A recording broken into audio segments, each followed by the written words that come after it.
Thutha wa gukinyanira kwa mihango ya guthikuria miri iria irathikitwo hamwe mwena wa Makaburini kaunti-ini ya Kericho, muthurimi wa miri wa thirikari Dr. Richard Njoroge muthenya wa gatatu arokete mucaraini ya thibitari wa Kericho kwarira mibango ya uthurimi wa miri ino 33. He's let us know that they first want to assess the morgue and see whether the morgue has facilities and equipment and capacity to be able to conduct the post-mortem process.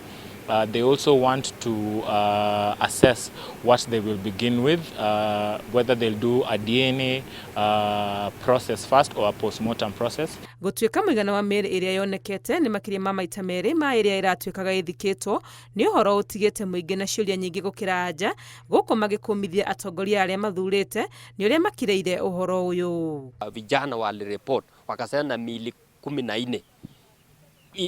Wakati walienda kutoa ikaonekana ni 33. Wengi ni watoto.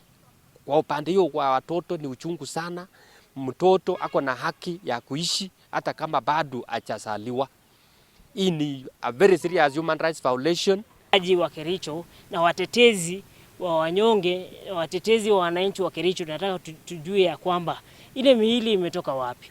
Because as we've already know, it is not likely that the people who were buried there at Makaburini were from this county. So we want to know and why those people were buried in this county. IMLU has also offered our support in terms of resources to be able to conduct this process, resources for equipment for the postmortem or any other support that may be required to be able to establish what really transpired in this case. Mwihoko wa muingi na ateteri ya ihoto ni ati uthuthuria uria uratwarithio ni ugucokia ciuria ciothe ciegie githiururi kia miri ino niguo uhoro uyu ndukae kurikirira ta icanjama iria ingi cia miri kimumu cianonekana hau kabere bururi-ini.